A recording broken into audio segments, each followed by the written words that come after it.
c'est prérequis, oxydoréduction, courbe, intensité potentielle. Biographie, PC Techidoc, page 309, voire aussi d'UNAC JFLM. La pile et l'électrolyseur sont deux dispositifs électrochimiques qui permettent de passer de l'énergie chimique à l'énergie électrique. Nous allons ici étudier plus particulièrement le dispositif d'électrolyse. La pyrométallurgie est progressivement remplacée par de l'hydrométallurgie, dont les procédés d'électrosynthèse sont plus contrôlables, comme par exemple le zinc. Nous allons... Alors, pour le zinc, le minerai qui est de la blende, qui est ZnS, est tout d'abord grillé pour former de la calcine, ZnO. Ceci est une réaction exothermique, donc on peut modéliser cette transformation par un réacteur qui transformerait une énergie chimique en une énergie chimique donc des produits, en une énergie chimique des réactifs, et un delta qui peut être le travail des forces de liaison, et cette réaction est exothermique. Donc il y aurait aussi ici de la chaleur. Deuxième étape, lixiviation. On attaque le minerai par une solution aqueuse pour conduire à sa solubilisation afin de le traiter comme une solution, comme composant d'une solution. Alors on attaque la calcine à l'acide, ZnOS plus 2H+, qui va donner Zn2+, plus H2O. On va passer ici d'un solide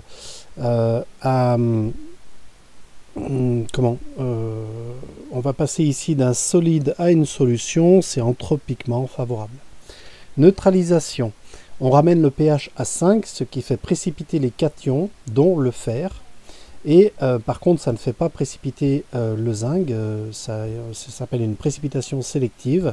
Et donc, on a une solution qui contient uniquement du sulfate de zinc. Ces réactions de précipitation se produisent car elles abaissent l'enthalpie libre du système. Troisième partie, sémentation. Alors, la variation d'enthalpie variation d'enthalpie libre de réaction est égale à NFE, donc le nombre de moles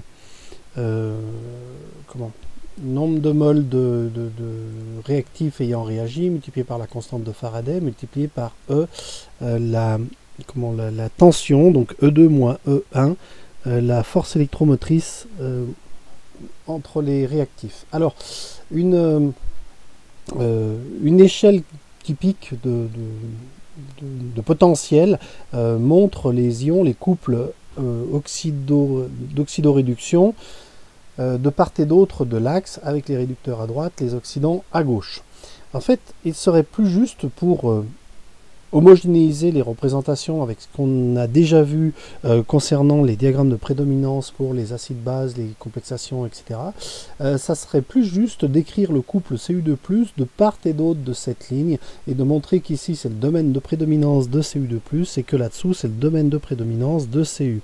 Pareil pour Zn et Zn2+, et là on voit bien que si on met Cu2+, et Zn ensemble, leurs domaines sont disjoints, ils n'ont pas de point commun de domaine d'existence.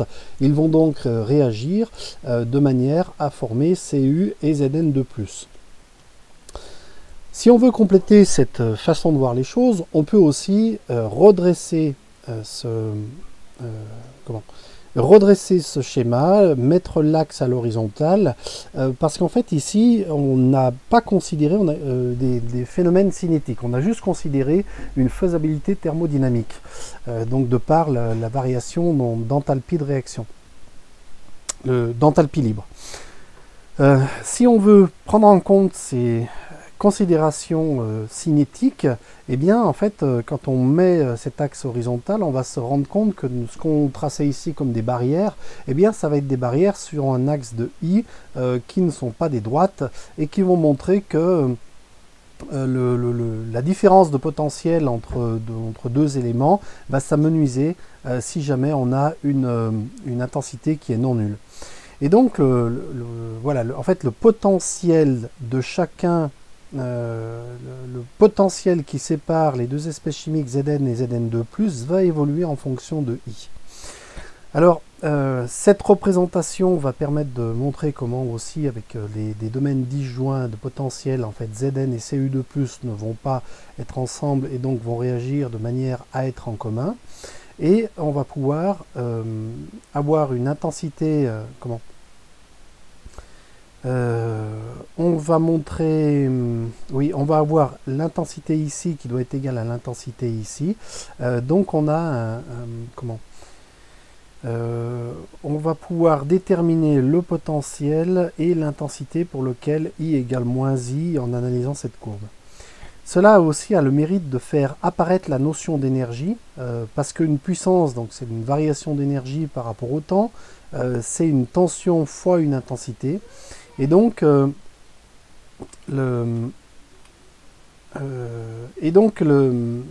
ne pouvait pas, juste avec une approche thermodynamique, déterminer complètement la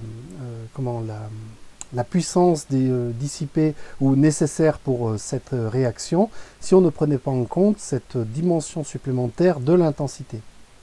Alors on a ici, lors de cette réaction de sémentation, où on a donc fait précipiter le cuivre, on a rajouté du zinc.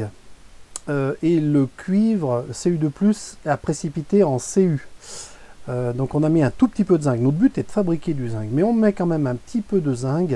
En fait, il suffit d'en mettre une quantité en mol qui est équivalente à la quantité en Cu2+ qu'on a ici, et la réaction étant totale, et on va pouvoir faire précipiter le cuivre qui va pouvoir être récupéré par filtration de manière à éliminer et n'avoir plus que le composant qui va partir en électrolyse.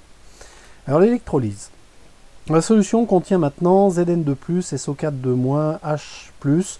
Il peut encore y avoir des impuretés qui sont plus réductrices que Zn, parce que tout ce qui est plus oxydant, eh bien, ça a été réduit ici. Comme par exemple Mn2+. Alors, il faut bien choisir les électrodes.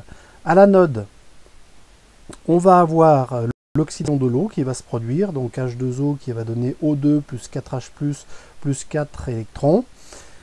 Comme choix d'anode, donc ici on est sur un métal, on pourrait prendre à peu près n'importe quoi. On va choisir du plomb parce que c'est stable en milieu sulfurique et puis que c'est pas trop cher. Elle va se recouvrir progressivement de PbO2.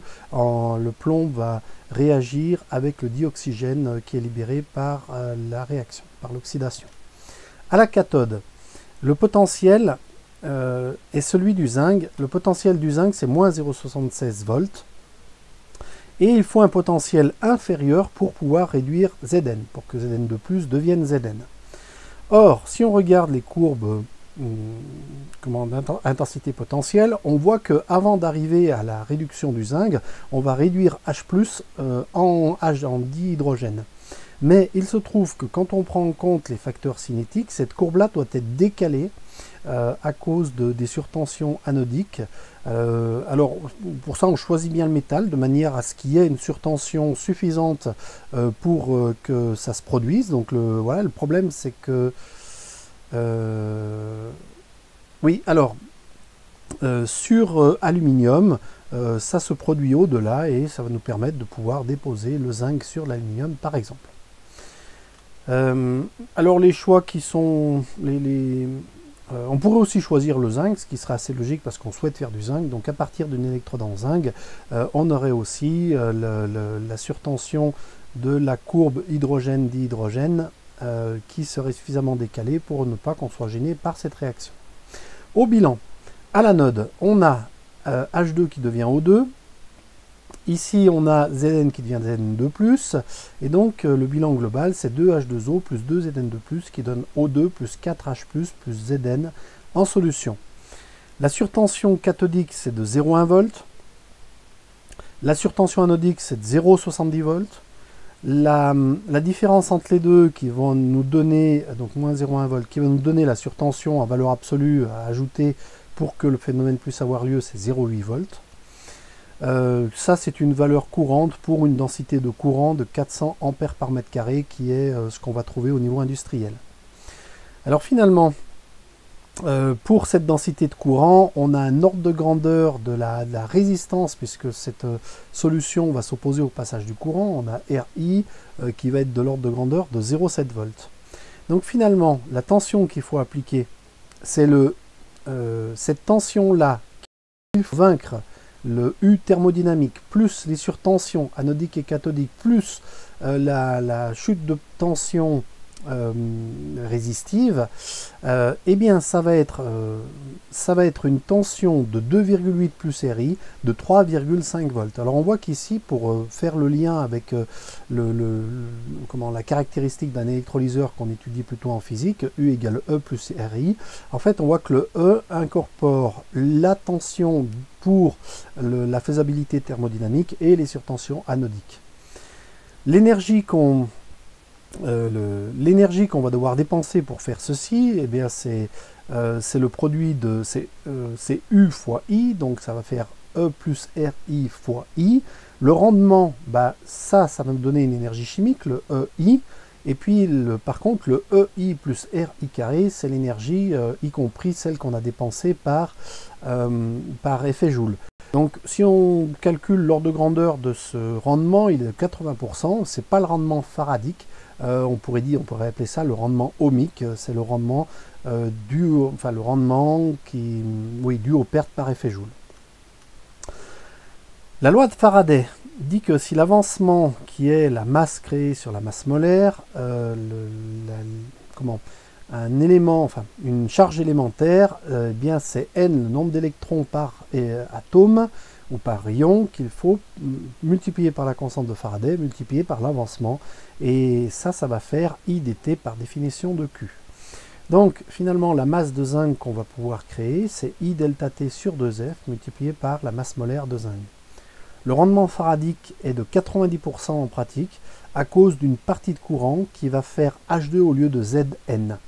C'est ce qu'on avait vu ici. En fait, au bout d'un moment, si la tension augmente trop, eh bien, on va faire non seulement Zn2+, qui se transforme en Zn, mais on va faire aussi H+, qui se transforme en H2.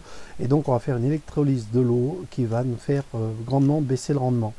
Alors finalement, si on prend à la fois le rendement faradique et le rendement ohmique, eh bien, on a un rendement de l'ordre de 72%. Si on fait un calcul d'énergie consommée sans prendre en compte, d'énergie consommée en prenant en compte nos 3,5 V avec un rendement de 90%, un rendement faradique de 90%, eh bien l'énergie qu'il va falloir injecter, c'est UI delta T sur ρ F. Quand on fait l'application numérique, ça nous donne 3,2 kWh par kilogramme, ce qui revient quand même à 0,48 € par kilogramme, à comparer au prix du zinc qui est de 1,40 € au kilogramme. On voit que rien que le coût de l'électrolyse représente dans ce cas-là à peu près le tiers de son coût.